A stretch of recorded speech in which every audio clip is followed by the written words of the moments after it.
Des grands horizons du Texas jusqu'au littoral de l'Îlet-sur-Mer, j'ai traversé l'Amérique à plusieurs reprises. Dans mes chansons, je m'inspire du territoire, des grands espaces et des oiseaux migrateurs. J'ai posé mes valises dans ma région natale de Chaudière-Appalaches. C'est un retour dans les paysages de l'enfance avec un regard neuf. La dame, elle arrive puis elle dit hey, « Ma fille, elle mangeait jamais de carottes, puis depuis qu'elle mange vos carottes, elle veut juste manger vos carottes, elle aime tellement ça. » C'est pas un métier très payant, mais ça fait partie d'une paye. Là. Ça fait OK, on va continuer. T'sais.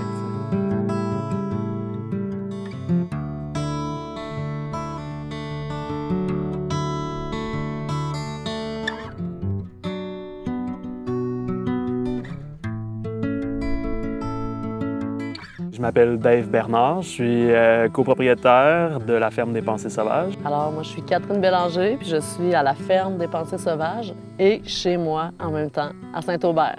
Pensées sauvages, il y a plusieurs connotations, dont une que j'aime bien, c'est d'être un peu sauvage à l'envers de l'industrie, puis du mode de vie consumériste. C'est pour ça qu'ici, on voit un peu, c'est notre laboratoire, il y a beaucoup d'espèces. Puis c'est un système qu'on essaie de réimplanter un peu dans nos parcelles plus grandes de production.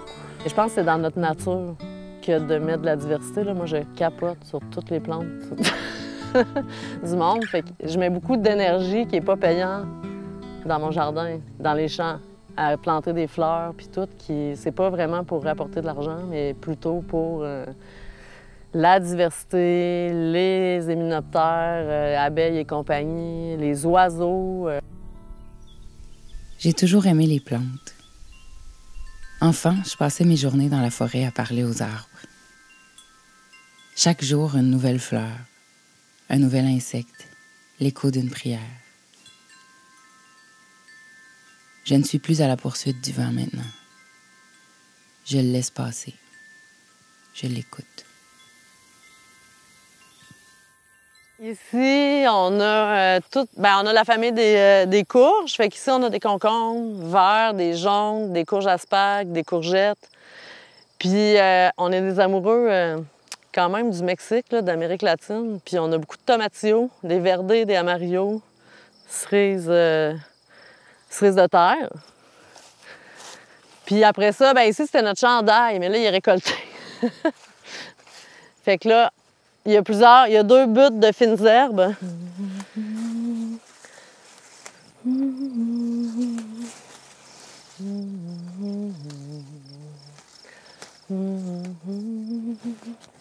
Moi, je suis originaire de Saint-Hyacinthe, une région très versée vers l'industrie agroalimentaire. J'ai vu des champs, de la perte de biodiversité énorme. Puis on appelle ça aujourd'hui des déserts biologique. C'est de la monoculture à grande superficie. C'est surtout mon historique d'enfant, à jouer dans des mers de maïs, des océans de maïs, puis de voir des oasis au bout du champ, là, à la perte de vue, la montagne Saint-Hilaire, mettons, c'est le petit oasis de biodiversité où est-ce qu'on allait, quand on a pu avoir des autos, on allait se rendre là, puis aller marcher dans la forêt. Ça a commencé probablement avec une rencontre à Victoriaville, dans mon cours d'agriculture. Fait que là, j'ai rencontré Dave. Puis un enfant est arrivé. Puis là, on a fait « Hé, qu'est-ce qu'on fait? » Alors, soit on partait en van avec l'enfant, travailler sur des fermes, faire du woofing, puis tu sais, prendre de l'expérience, là, ou c'était nomade ou sédentaire. Ou on s'achetait une terre, puis tu sais, moi, ça avait tout le temps été mon rêve de vivre en campagne, puis de faire un projet sur la terre, s'autosuffire aussi beaucoup. On est arrivé ici en 2004 dans le but de se créer un milieu de vie, d'installer de la biodiversité le plus possible, puis de comment, c'est un peu expérimental en même temps, comment que l'humain, dans le climat où on vit ici, peut suffire à ses besoins, donc établir le maximum d'espèces végétales, animales, d'insectes, d'oiseaux, pour que tout ce système-là puisse fonctionner puis que l'humain puisse se nourrir. En tuant la biodiversité, on se tue nous-mêmes puis on s'en va à petit feu vers la perte. C'est vraiment le fun d'accueillir les gens ici, puis de leur fournir des bons légumes, frais, plein de vie. Puis on a de l'amarante, puis après ça, c'est toutes les courges d'hiver. Puis dans l'autre champ, il y a les oignons, des pois, puis les haricots.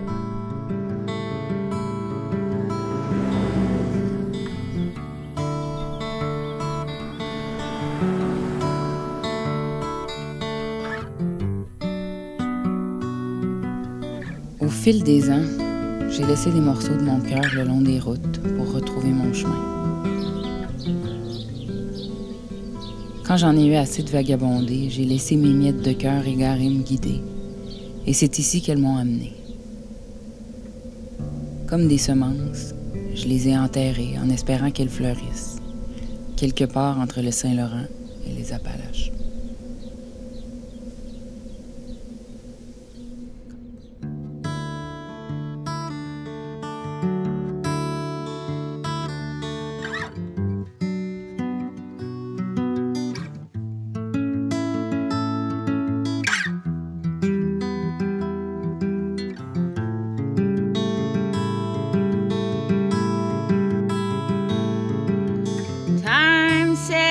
Don't you worry,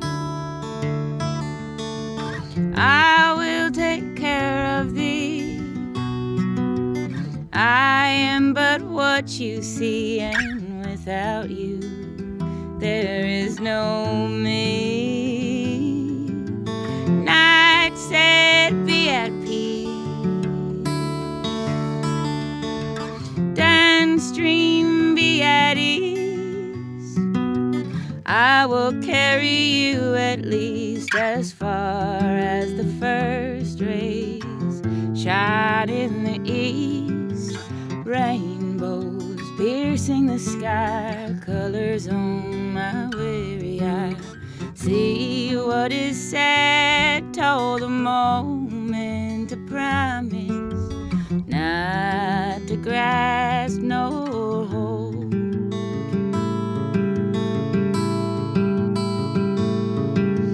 Fire burning, water flow. I see light, I watch it glow. I feel water moving slow while I let the last blues of day go. I lay beneath an aging willow, breathe in the shade below. Free, any wind brushed my door. I am the life I love so. Rainbows piercing the sky, colors on my weary eye. See what is said, told the moment to promise not to grasp nor hold.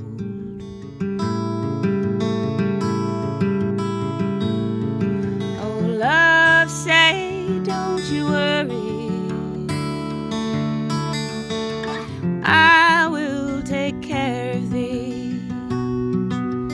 I am but what you see, and without you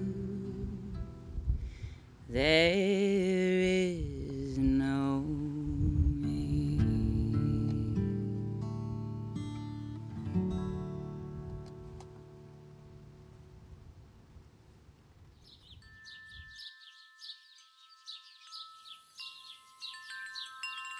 Toutes les nouveautés, tu sais, on l'a vu, nous, ça va faire, Jade a 18 ans, fait que ça va faire 18 ans qu'on est ici. Ouais. On a vraiment vu l'évolution. Et je crois que c'est la liberté de création. Tu sais, toutes les gens qui viennent ici, si on a des projets, ça peut aboutir. Tu sais, il y a vraiment un bonheur d'y être, puis il y a beaucoup d'artistes. Le tissu social de la région, on l'a découvert.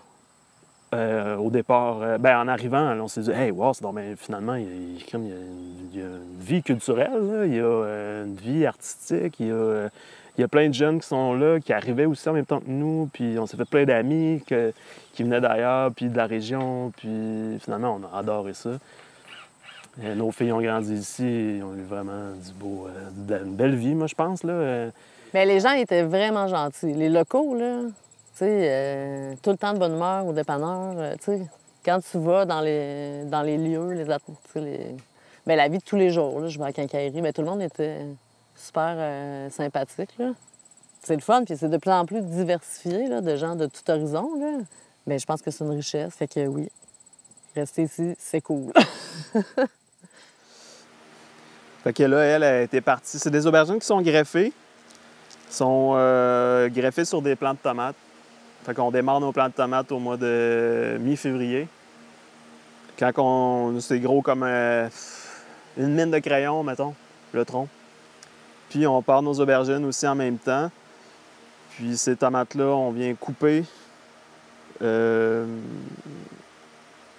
coupe en biseau comme ça. Quand on prend la tête de notre aubergine, qui est la même grosseur que l'autre tomate qu'on a coupée. On fait une autre coupe en biseau, puis on vient les souder ensemble avec une petite attache. Puis après une semaine ou deux, là, ça se soude. Fait que la sauce, ça nous permet de faire des plantes de climat chaud, puis aussi de gérer un peu mieux notre climat. Température, on peut, tu sais, j'ai un automate qui nous gère les ouvertures, puis le chauffage, la gestion d'humidité.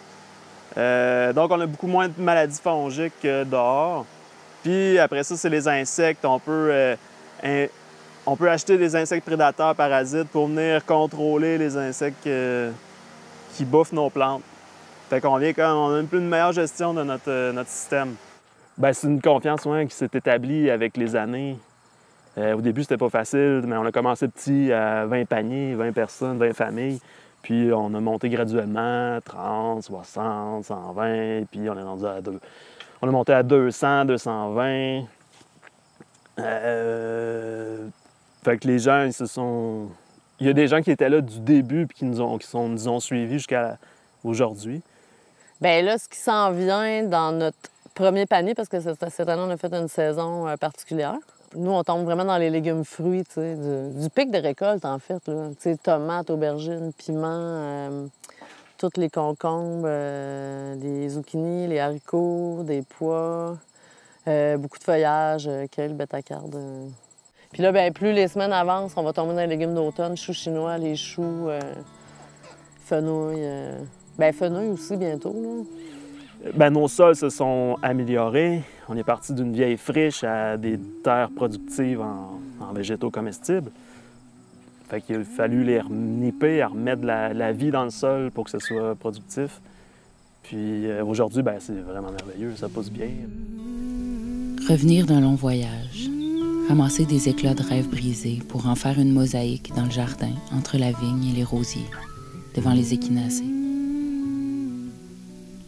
Je dépose mes pensées sur l'horizon.